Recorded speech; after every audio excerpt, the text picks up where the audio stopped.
Hello, everyone. It's Larry Kotlikoff back with Economics Matters, the podcast.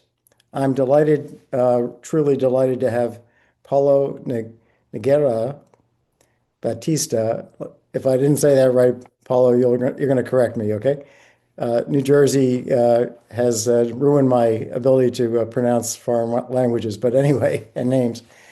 Anyway, I'm delighted to have Paulo with us. He's arguably the top economist in Brazil, and we, in this podcast, have gone around the world to talk about European economies and what's going on in Chile and Argentina and other parts of the world, but not Brazil. And Brazil is a very important economy, but we're not going to focus primarily on Brazil today. We're going to talk about current geopolitical uh, issues, particularly the uh, alleged coup in, well, the abduction of Maduro in Venezuela and the alleged running of Venezuela and confiscation of the oil of Venezuela and how that, your Paula's views on this.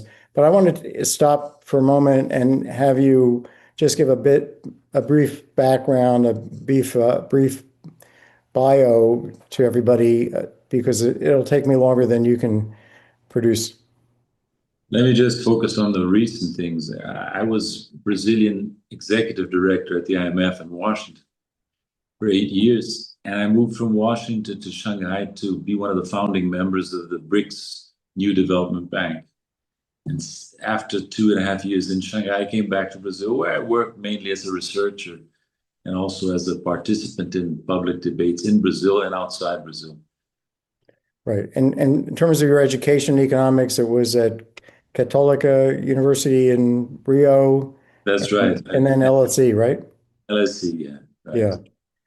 And just so everybody knows, the IMF is a very important institution that is involved with both developing and developed countries in overseeing their fiscal and monetary affairs and bailing them out when they uh, get into trouble under certain conditions. So it's really an important post-war.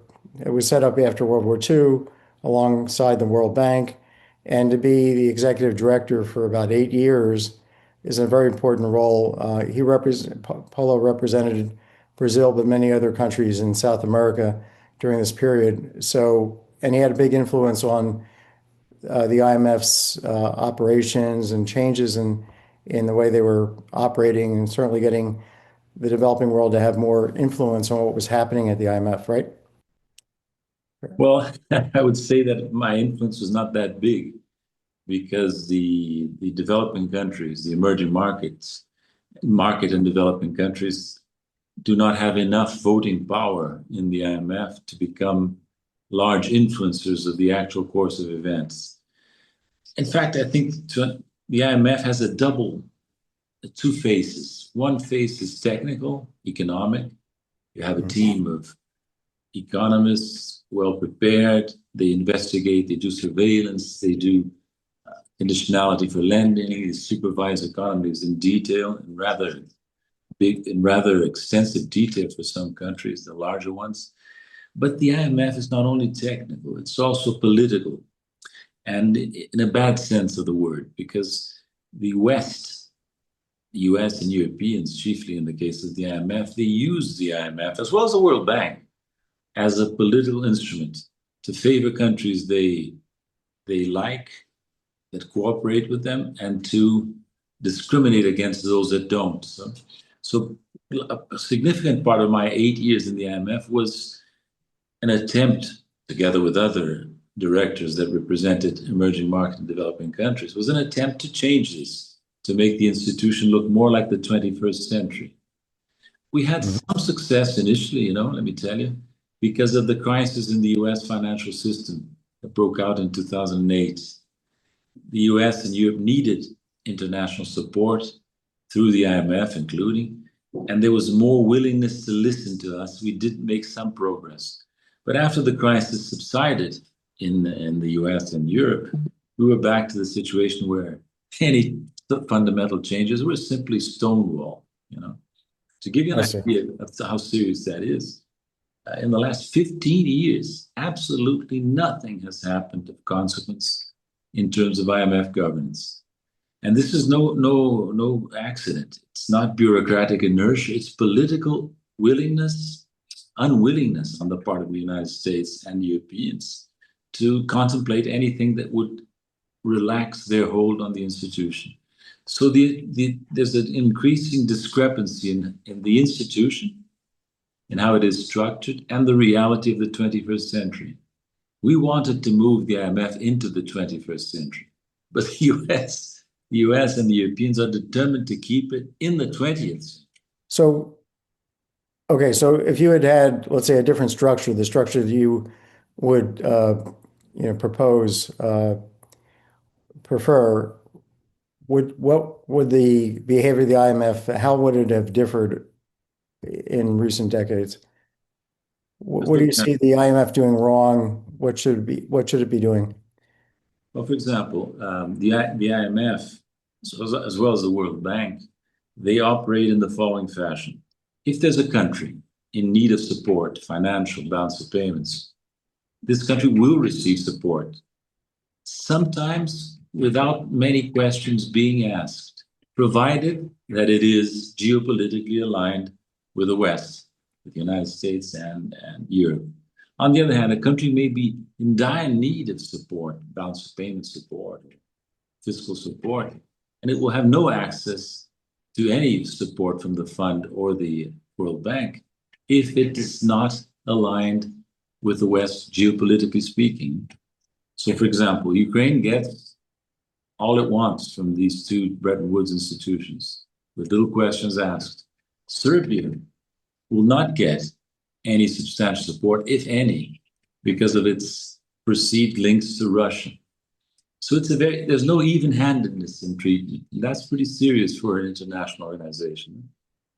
And all what happens in practice is that all relevant countries make sure that they won't need balance of payment support for the IMF. Because if they do, they'll be subjected to doubtful conditionality, to put it mildly. And you may have a situation where the program of the IMF is used as a wedge to interfere with politics, with economic policy in ways that may not be suited to the national interest. So on balance, do you think the IMF, in its entire history has been a positive force? Like I realize that it's kind of politically oriented and I can appreciate the reality of that, but uh, the countries that it has intervened with, uh, has it done good or bad on balance? It's difficult to answer your question because the IMF has been working since 1947. It has supported, it has had programs with a lot of countries. I've seen programs when I was there, I saw programs that were successful, even difficult ones, successful economically. But I've seen others that were disasters. So, for example, I would mention as programs that are successful the one in Latvia, which was a difficult one. Now, as difficult programs or failed programs, I would point to Greece or to Ukraine, countries that were in dire difficulties and that gained a lot of support from the IMF, but did not manage to put their economic house in order, despite the large support that they got from the IMF. In the case of Ukraine, it's clear.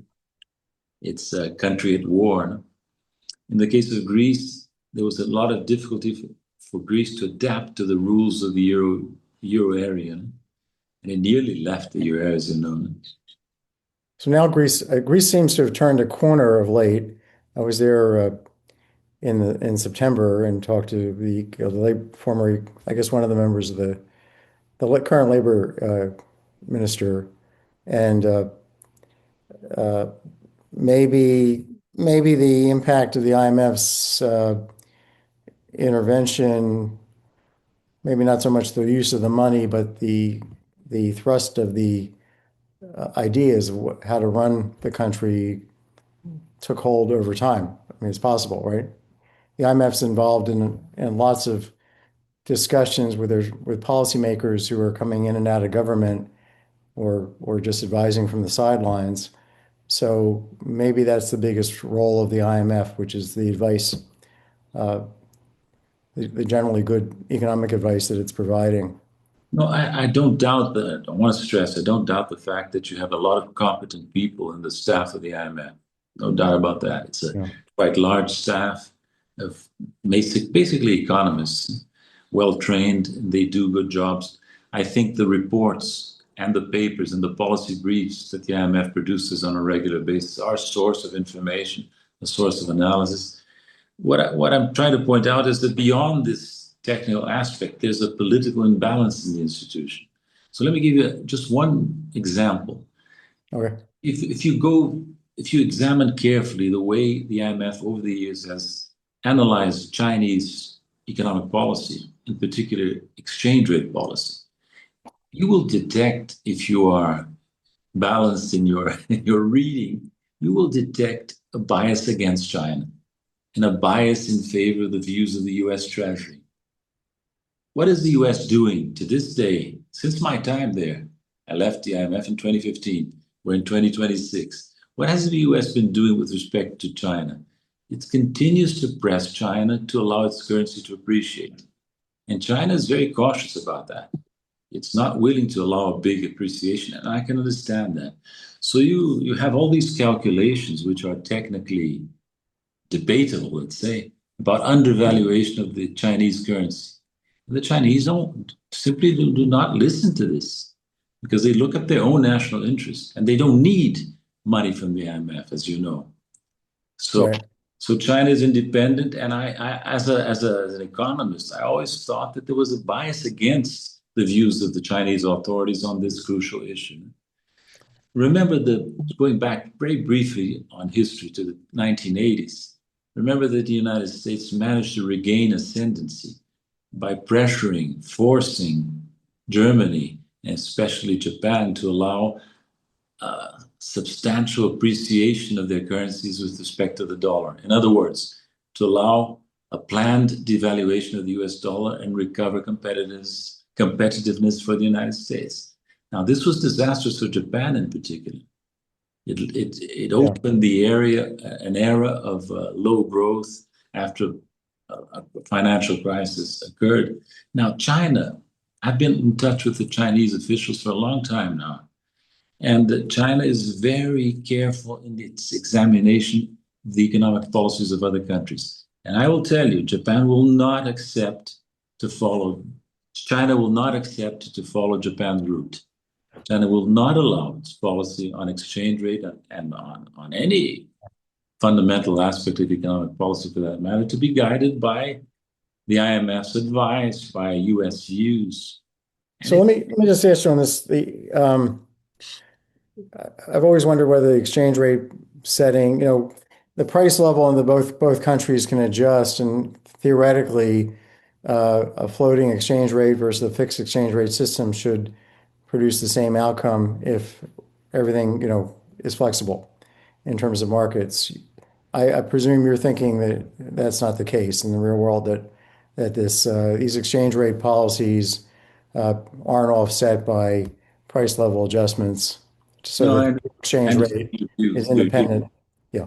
Theoretically, your view is defensible, but neither the US or the IMF or the Chinese authorities believe that. They believe that Chinese actions, the US and the IMF, US Treasury, the IMF, believe that China's conscious, deliberate actions have been to allow a devaluation in real terms of the Chinese currency, external devaluation in Well, real let's terms. assume that the real exchange rate really is affected by the relative, that China's made itself cheaper over the years in terms of its exports, that this view of China as just being very mercantilistic is the case. Do you think the West, Europe, and the US, and even other countries shouldn't be concerned about that in terms of income inequality in their own countries? I recall I was advising President Sanchez de Lozada in Bolivia about the pension reform going back, when he was still in office. and going to the airport and picking up a little toy truck for my son. Bolivia is like the poorest country in the Western Hemisphere, and it says on the bottom, "Made in China." And that just struck me that uh, but if anybody should be able to produce cheap toys, it should be the Bolivians at that point. Uh, but here they were selling Chinese-made toys. So is just China, so moving away from the IMF, does China pose a threat to, uh, obviously we believe in comparative advantage. Obviously, we're basically economists, so we believe in free trade. But on the other hand, we see expanding inequality in the US and presumably Europe. AI is part of that, robots are part of that, offshoring is part of that. Do you see the protectionism that's emerging uh, as a reaction to China going too far in the direction, I mean, they're producing, think about the car industry, right? We're hardly producing regular cars in the US. We produce SUVs, but our industry is basically going away because of competition from abroad. Uh, I think that's, you know, I'm not,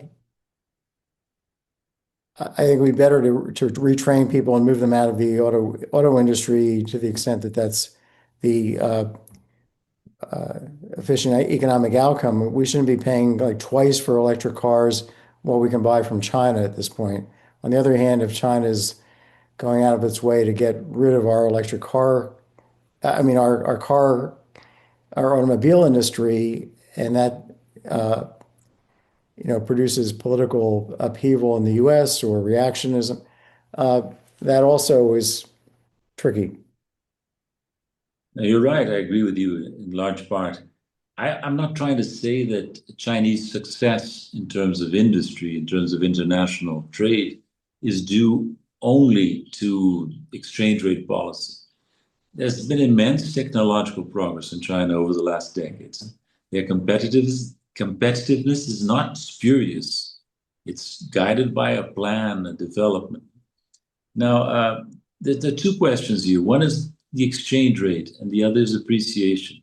You see, China is at a crossroads in my view, because as the Chinese currency becomes more prominent as a reserve currency gradually, and as the US dollar is threatened in that respect, there is a real risk that there will be excessive demand for Chinese currency. By that I mean a large inflow of capital, speculative short term, that would lead to an appreciation of the currency that the authorities might not welcome for the reasons that I gave you before.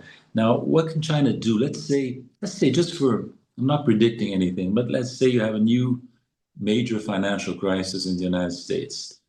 Will the dollar still be seen in that context as a safe haven currency? Perhaps no, not like in 2008 and in previous financial crises. Where will money move to? To gold more than it already has, and perhaps to the Chinese currency, also a bit to other Western developed country currencies. But China will receive probably a chunk of that. And how will the Chinese deal with that? They may allow appreciation, some appreciation, but if it goes too far, it will have to either lower interest rates, which may not be convenient from their domestic policy point of view, or intervene buying dollars. Now, buying dollars, that's what they have in excess and what they fear to hold because of the way that the US has weaponized its currency. So, in the end, if that occurs, China might be led to impose capital controls at the entry. I'm just mentioning this as a scenario because it shows how complex the situation is for China. It's becoming increasingly important and it's suffering the pangs of importance, something it did not suffer 10 years ago, even less 20 years ago. So Yeah. I believe the Chinese are facing up to this challenge quite well, but it's a difficult one. They're struggling. And it's amazing to see, Larry, how the tables have turned. Until not very long ago, free trade was the centerpiece of the economic discourse of countries like the United States and Europe. Now it is the centerpiece of the discourse of China. And I understand you, the Americans, the Europeans, and the Brazilians. In that respect, we share your experience.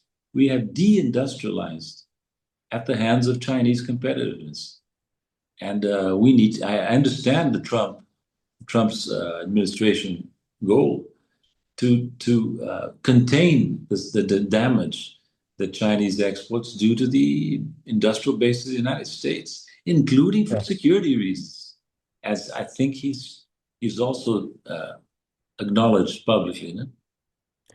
Yeah, I mean, the security is one thing, but I think, when we were at 30% of employment in manufacturing around 1950, we're now, I think under Biden, he started out with 8%. We're probably at 7% now.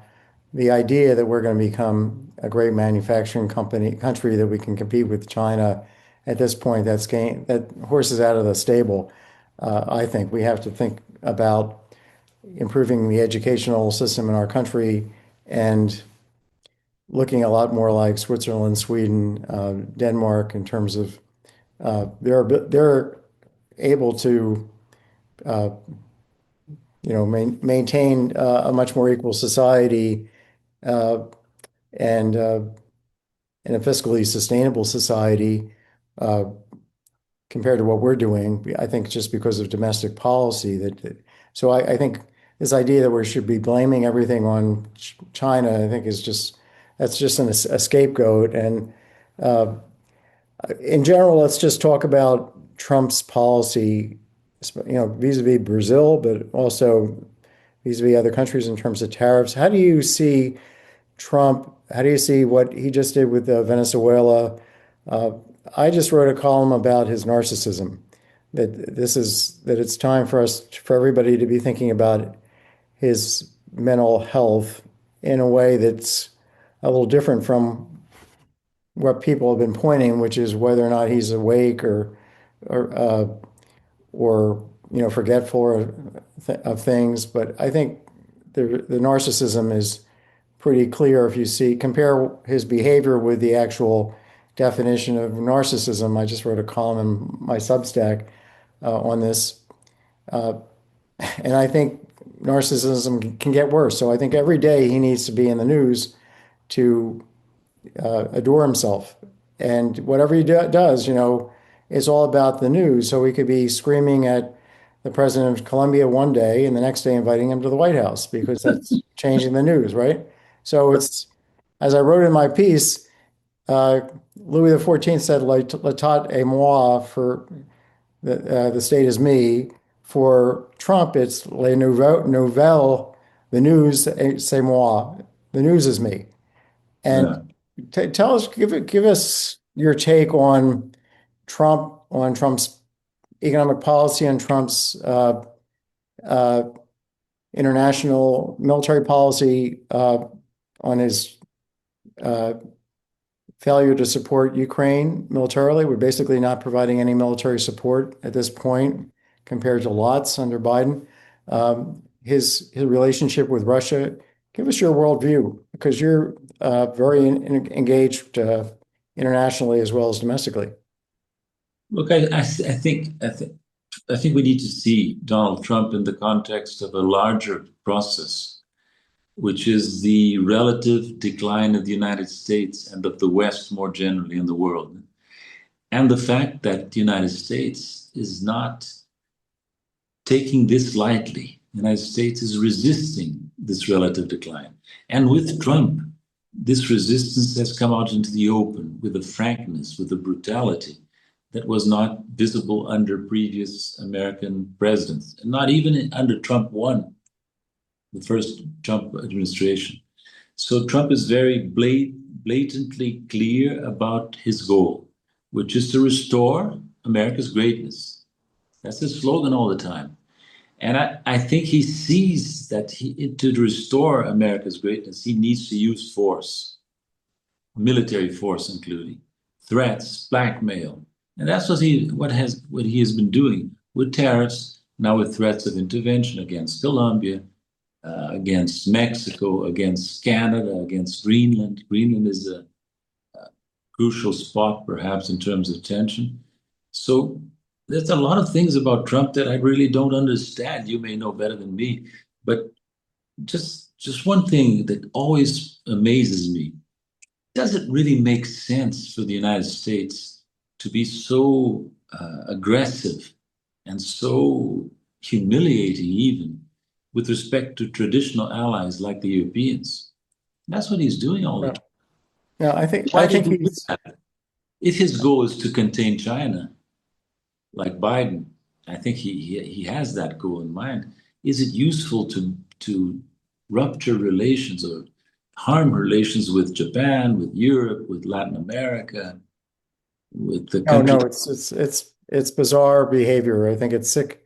I think it's that's an indication of his mental illness that he's acting going back to well, his entire career. It seems you don't act to screw over contractors. You don't try and steal, make an agreement for somebody to do something, be an architect, design something, and then not pay them. Nobody acts this way. This is extreme, aberrant behavior. And Mhm. I think the U.S., I've written with colleagues major large-scale simulation models, modeling of the relative position of countries through time, kind of the future of global economic power. And it's clear that the productivity growth that China is experiencing, even if you make conservative assumptions, that by the end of this century, China will be about a third of the world economy. The US will be about 10, 11% of the world economy. India will be perhaps 10% of the world economy. So China and India together will be about 40 to 50% of the world economy. We can't stop that. We can't stop that with tariffs. We can't stop that with whatever. We have to accept that. But at the moment, it's hardly the case that the U.S. is being eclipsed by China. I mean, our GDP per capita growth has been quite good. Hasn't been as good as it was in the last century, but it's been reasonable. We've got more inequality, yes, but through that process. But the basic share of GDP in the world economy of the U.S. has been stable around 20, 25%, depending on how you measure it. So this paranoia seems to me to be partly politically motivated. Let's blame, we've got increasing inequality, a lot of disgruntled middle class and low wage and middle wage workers who are not making progress, and let's blame it on China. But what I noticed is that there's a bipartisan hostility to China. Democrats, Republicans are always speaking of containing China, not only speaking, but taking measures, even Right. before Trump came in. Now, Trump has perhaps changed the strategy. I agree with you that mental health is an issue there for the U.S. president. But to quote that line from Hamlet, there seems to be some method in his madness. Because if you look at the national security strategy document, it lays out in a pretty clear way what his stance will be. And in fact, the attack on Venezuela confirms entirely parts of the document, especially the one that relates to the Western Hemisphere. He has invoked Monroe Doctrine in a completely different setting from the original Monroe Doctrine. To do what? To claim a preeminence. That's the word used repeatedly in the national security strategy. He's more recently spoken about dominance, not throughout the entire hemisphere, Western Hemisphere, including Central America, Caribbean, South America, and Greenland. Because Greenland is part of the Western Hemisphere. So he's being consistent. I think sometimes people underestimate it. I'm not sure it's true that his bark is worse than his bite. This bite has been quite important. This attack on Venezuela, let me tell you, Larry, it's a major wake-up call for Latin America as a whole, for Europe concerning Greenland, you know. And the issue is, why is he doing this? Why is he trying to treat us, Latin Americans, as population in his backyard? I think he believes that His slaves, so to speak. I think he believes that the only way to regain world hegemony, make America great again on a world scale, is to accumulate forces by dominating the Western Hemisphere, and then in a subsequent stage, moving against China and perhaps trying to split a little bit Russia from China.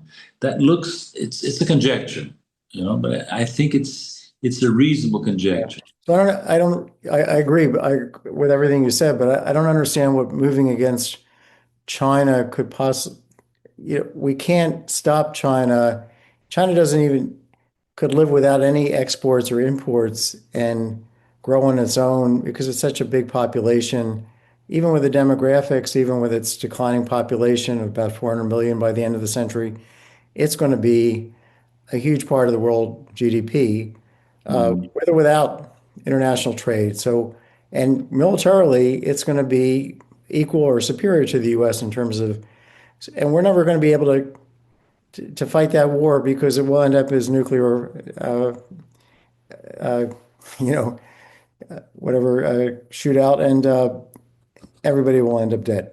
So I don't see that there's any end game here in terms of maintaining the world position of the U.S. I just think it's folly. I think it's sickness, But you know, stupidity. the way you portray it is is the way we would like to see the U.S. behaving. You know, the U.S. will remain in the foreseeable future one of the major countries of the world, but it will no longer be the world hegemonic force. You know? And can the U.S. accept that? Because I wonder if the way you put it just now, if it's representative of the way U.S. policy elites think about the world. No, I think we have morons. We have a moron running the country, and we have morons that he appointed. So we don't have people that have any, if you asked Stephen Miller, uh, to project forward without any changes in, let's say, any changes in policy, where China would be at the end of the century compared to the U.S., he wouldn't know because he hasn't studied. It's not that these people are trained as economists, that they've studied anything. I mean, we have them trying to out crazy Trump in order to normalize him, as far as I can tell. There's only a couple grown-ups in that entire administration, and Would they're you would you include in that group of adults? Would you include Steve Mirren? Steve Marin. Well, he was a former student of mine, actually. Oh yeah, Yeah, he was an undergraduate, went off uh, to Harvard, and I think there's a lot of people with chips on their shoulder about Harvard and elite colleges. Just as a kind of a side statement, probably Trump didn't get in, or his son didn't get in to Harvard. Uh, Stephen didn't have a great time as a grad. He did get a PhD, a very smart kid, got a PhD at Harvard, but I didn't think he was had kind of came, left with a chip on his shoulder about how he was being treated at Harvard, and didn't get the academic position he wanted. I think there's a lot of people in this administration with that background, and Stephen came up with this idea of taxing. It's a crazy, stupid idea of let's partially default on foreigners holding U.S. debt in order to make some money. I mean, this uh, would kill us economically and kill us as is uh, exactly, you know, short-term, penny wise, dollar foolish, dollar really stupid thinking. So I like Stephen as a person, but I, some of what he's been doing, or saying, is exactly the opposite of what I think is appropriate. Uh, and but the whole group of the national security, the whole group there in Washington, Miller, Navarro, um, Christy Nome, it just goes on and on. You have people that don't have the the qualifications to be running the jobs that they're running. They're just not grown-ups. I mentioned Miran for a reason. If you try to understand whatever if there is a logic in the Trump administration's policies and moves, you cannot base yourself on the president's posts on Truth Social or on impromptu interviews he gives practically every day, sometimes more than once a day. You have to look at some documents. The only ones I sort of found useful in putting together what's going on were Steve Miran's papers, the speech he gave shortly after Trump's inauguration, and the paper he prepared last year for, I think it was for Hudson Institute. That's one. And the second source is the national security strategy, which seems to be consistent with what Trump is doing before and after its publication. So that's why I mentioned your former student. I didn't know you had him as a student. But anyway, I think we're in a bad spot here because the US is a very powerful country. It may be in decline in relative terms. I think it is, but it's still super powerful. It's a rogue superpower, I would say, and capable of doing immense damage. Can you imagine the effect this attack on Venezuela? By the way, to be fair to him, a very successful operation. This made a big impression in the whole of Latin America and concerned us everywhere.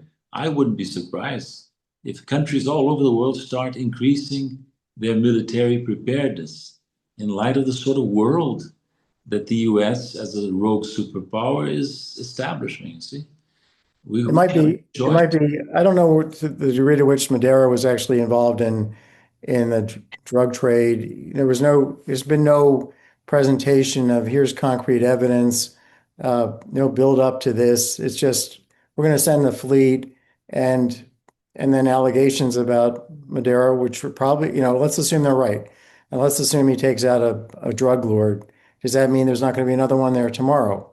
Uh, my recommendation for who should run Venezuela is that we should send Stephen Miller there as the ambassador and see how eager he is to go there.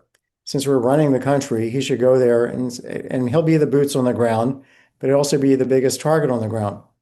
And this is what I'm sure the heads of the energy companies are thinking. I don't want to go set foot in Caracas. I could likely be shot. There are lots of people. So, it's a demonstration maybe that has the effect of saying to presidents and leaders in different parts of South America, if you get in bed with the drug cartels, expect to be taken out. But I'm not sure we can do that on a routine basis without, I think there's going to be from this as well as prior policy, a movement to boycott the U.S. There's already kind of a partial movement, certainly in Canada. A third of the tourists that were coming to the U.S. for like summering in Florida, they're not coming. The bookings, the plane bookings are down a third. That could happen globally. There could be just a boycott the U.S. movement globally as a result of reaction to Trump's being so repugnant in terms of what he says, how he says it, and what he's doing. I think that's happening already. But let me tell you, these accusations against Nicolas Maduro don't look very solid, very credible. And you have noticed, of course, that Trump has dropped these accusations as a major reason for acting against Venezuela or intervening in Venezuela. He's now speaking of natural resources, of taking the oil that belongs to us. So I would compare the intervention in Venezuela in some respects with the intervention in Iraq to topple Saddam Hussein. There, you remember, there was this allegation later it became known that it was completely unfounded, that Saddam Hussein had chemical weapons and weapons of mass destruction. And this turned out not to be true. It turned out to be a pretext. I think the real reason for the intervention is to, take out a leader of a country that was opposed to the United States strategically, and to get a hold on the natural resources of the country. But Larry, look at how Trump actually is behaving. He acts forcefully in several moments, huh? But he's also full of bluff. When he says he's running Venezuela, it's not true. He has kidnapped the president, but the regime is still there. The Bolivarian regime established by Hugo Chavez is still there. It's of course under immense pressure, under blockade, and threatened by new strikes, and prone to try to reach some sort of agreement with the United States. But regime change has not happened. And to effect regime change, probably the US would need to be willing to put boots on the ground in a major way. Because Right. Venezuela is not Granada. Venezuela is not Dominican Republic even. It's a Oh, large, and it's not even Iraq. It's probably militarily more capable than to I don't resist know. us than Iraq. I don't know. Yeah, I don't know really, but there's a lot of talk about the way that the population of Venezuela is armed and is loyal to the government. Another thing, look at the way things are misrepresented. I'm no fan of Nicolas Maduro. I don't know much about him, to be honest. But I noticed that the Western media, and the Brazilian media too, portrayed him as a dictator with little support. Remember the statements made by Maria Corina Machado that the election had been won by her candidate by 70% of the votes. Where is this support? It's not there. So much so that Trump had to be frank about it. Look, I don't believe Maria Corina Machado can be the leader of the country. She has no support. She has no respect in Venezuela. He said that, you see? So a lot of things that are said about Venezuela are distorted because, look, I'm amazed to see how the media in Europe, how the media in the US, and how the media in Brazil, because the media in Brazil is largely reference to the media of the United States. There's an operation that brainwashes people in a major way. We complain about fake news in the internet, but fake Mhm. news in the media, in the main media, is there as well. Yeah, So yeah, it's very difficult to find out what's really going on. yeah. But I think the reality is that running Venezuela would require a whole different political mindset inside the country, and the reaction probably to what just happened is probably as anti-American as possible. And so he's doing things that are that are just first order stupid because, you just think about the next day, how the people of Venezuela are going to react. They're going to react that, uh, this is the gringo is coming back again, and this is our country. And if anybody steps foot, we're going to take them out, uh, short of having an entire army there. Uh, so, and it's just not worth it to the U.S. What would be worth it to the U.S. is actually defending Europe. I mean, that's what made us powerful is our alliances with Europe, right? And getting back and assisting Ukraine in a real concrete way. That would be sensible. So part of me thinks that Trump is actually, some days I think that he's just mentally ill. Some days I think he's a Russian agent, Russian asset. And that because everything I see him doing is efforts to undermine the U.S. government, U.S. country, the country, in kind of all respects, rule of law, uh, education, science, uh, and then think about rare earths. He puts all these tariffs on China. We're getting 90% of our rare earth minerals from China, and then he starts backtracking because he realizes that we're not going to be able to make batteries. Uh, So it's like the guy is not either not thinking ahead or intentionally trying to sabotage us as a country. What do you think? Well, you know better than me about your country, but from outside, I would say that Trump is perhaps what could be characterized as a hyper imperialist. He wants to restore America's greatness. He said that several times, and he believes that he is restoring Americans' greatness to its But let me freedom. just stop you on that.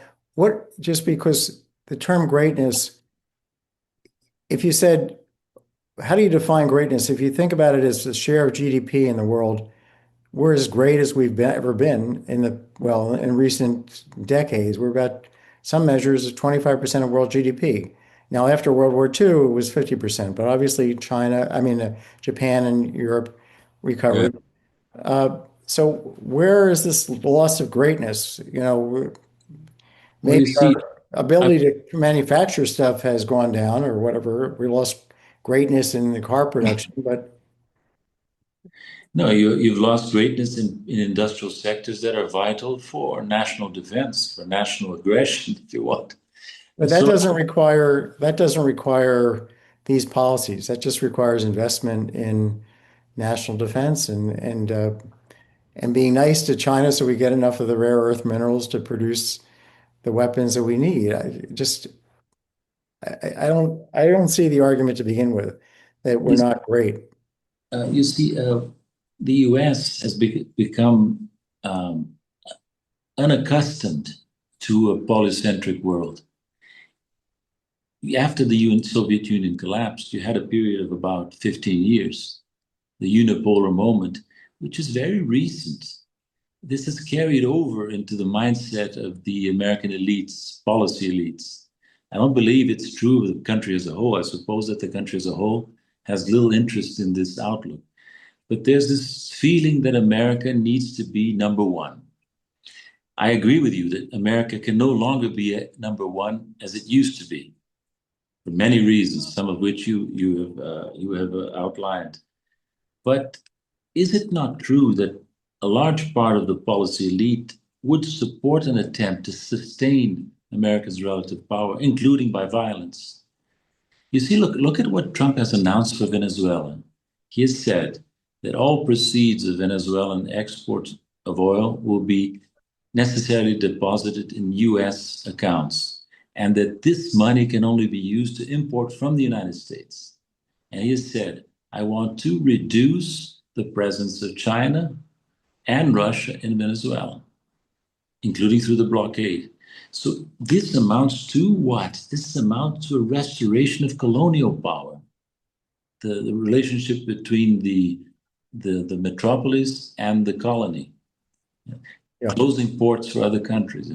This is he's very regressive from a historical point of view in his stance. But why does he do that? Because he's not confident that at this present stage, the United States can compete with China on an equal basis. It needs to use some other methods, even non-economic, tariffs and military action. That's the But way, again, that's the way I it's see it true from that the.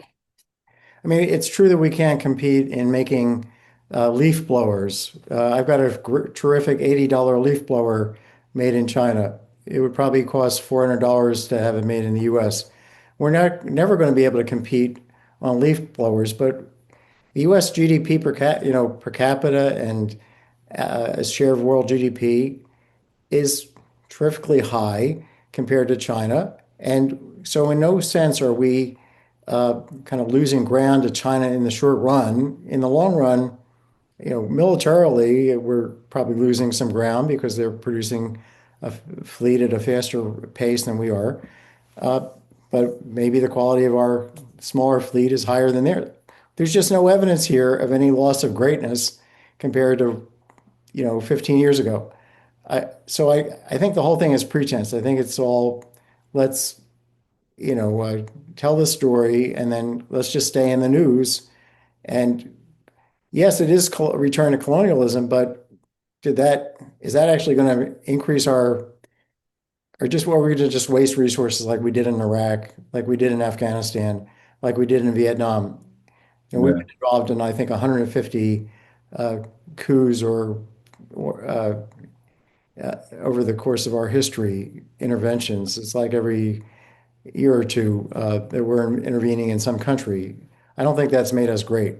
I think it's just cost us. Actually, I think you can argue that the policies that are being pursued by Trump, instead of making America great again, as he says, will make America weaker. Oh, everything, yeah. I mean, The way we see America from here has deteriorated enormously. Average Brazilians that were never hostile to the United States are becoming hostile yeah, because of the way he behaves with respect to a neighbor country, you know. You can but throw yeah, propaganda at the Brazilian public, but this propaganda becomes thinner and thinner as the U.S. radicalizes its stance. You know, one of the great things about America, let me put it the other way, one of the great aspects of American power in the world was soft power. Trump is squandering soft power in a major way. I can tell you, you may not believe this, but as a Latin American, as a Brazilian, American soft power here in the last decades, since World War II, has been enormous, enormous. And now the US is destroying this asset yeah. in a major way. Yeah, I think we're going to just start. I think the world is going to respond with a boycott. I think a complete boycott. People won't come. They may. I remember during Vietnam, there were major anti-American demonstrations throughout the world during Vietnam. And at some level, rightfully so. We were conducting a war. We killed probably 1 million or so Vietnamese for no particularly good reason. We made it up that they're going to become a communist country and our enemy, and therefore we had to uh, get rid of this South Vietnamese president and install a different one and fight this war. And it was hopeless. And in the end, basically the day after the war ends, and we basically leave in disgrace in the sense that we had to fly our people from our embassy out on a helicopter from the roof of the embassy, if you recall. The the day, pretty much the day after, a couple of years later, we're doing business with them, commerce, and that's continuing. So, okay, so their government is not a democracy like we would like, perhaps, or some of us would like, but ours is not a great democracy either when you have somebody declaring that an election was stolen and attacking the Congress uh, to try and, in effect, stage a domestic coup. So, You know, yeah, outside the United States, a lot of people are asking, what kind of political opposition will Trump face in the United States? Is he popular? Is he losing popularity? How does he look for the midterm elections? Because there are a lot of people, I'm included in that, hoping that he will face more intense domestic political opposition. I'm not sure if that's already the case, but I'm not sure, for example, if these military adventures can in some way stimulate support for him. I hope not. I don't But it, think so. Yeah. well, good to hear that. So Yeah. let's hope that the United States will defend its constitution, its legal structure, its freedom of speech, huh? Yeah. Academic freedom. All this is under threat, as you know better than I do. I think what we need to tell you just, I've been thinking about this too.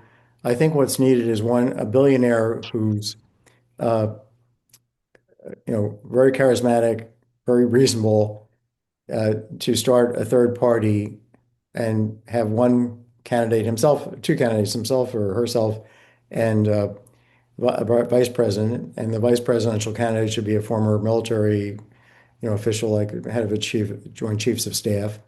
And that party should run against, uh, in the presidential election, should announce we're running this ticket. And that will mean that Trump will have to, uh, he can't direct all his attention to the Democrats. And it's easy to criticize the Democrats because they have a lot of people on the far left who make extreme, ridiculous statements about what we should be doing. Uh, so they're easy targets. But somebody who's middle of the road, sensible, and can take down Trump in terms of the actions he's been engaged in and the statements he's been making and what he's been doing to democracy, that would be effective. And then every statement that Trump makes every day, there'd be somebody to respond to it. That could change the dynamic here. Uh, and we would see, uh, I think, his whole movement fall apart. And either that person would get elected or the Democrats would put somebody much more moderate in in there to compete, and that person could then throw support to the Democrats if it turned out uh, that was what was needed to defeat J.D. Vance or whoever's appointed. Mhm. These people are not making friends among their even their MAGA supporters. I mean, we have this woman in Minneapolis. I don't want to keep you too long, but here we have ICE uh, coming into Minneapolis to arrest um, illegal immigrants. And the notion is here that as what's being portrayed is that this is a much bigger crackdown on illegal immigrants, much larger deportations than we've had in the past under Biden. That's not the case. Trump's deportations in 2025 are somewhat lower, or maybe the same number as Biden's were in his last year, and even lower than what Obama was doing when he was in office. Now, he has closed the border, and I applaud him for that because I think that was necessary, and the Democratic president should have done that. But here we have him visibly, for political reasons, perhaps, or whatever, to be able to talk about it on the press, sending ICE into this city, and and then they shoot this woman who's trying to clearly uh, get out of the way and has her wheels turned to the right. And there's an officer who then shoots her on the pretense that she was trying to attack him with a car. And uh, if she were, she would have had the wheels turned to the left. So it's obvious to the public uh, when they look at the videos that this is just a lie. In other words, the propaganda. The immediate statement of Trump was this was a terrorist. This is a mother with three kids, okay? A nice lady. And she was being nice to the people on the video, the Mhm. nice people, say, and reasonably nice. It's just, so I think that people are increasingly fed up. His poll numbers are dropping, and or his approval rating is dropping, let's put it that way. So Uh, anyway, I have some hope that there are ways for things to proceed, but it's going to take, I think, somebody who's got lots of money, can get on the ballot in all the states, sets up party, has no primary, just runs himself with a top military VP, and that would just be like a Macron situation in the US, and that could turn the tide. well, let's see how that unfolds. We're all focusing on the United States as never before because the future of the planet and of Latin America in particular hinges largely on the way this will play out in Venezuela, inside the United States, and in the relations between United States and Europe, for example. Yeah, So we can perhaps come back to these topics absolutely. Love to have you back. This has been throughout the year. okay. If you have time and interest, I'll be ready to come back on all these issues with new information in the Okay, great. meantime. Thanks, Paulo. I really appreciate it. This was a lot of fun and great to meet you. Great Yeah. it's great to be here. Thank you for the invitation again. Bye-bye. Bye.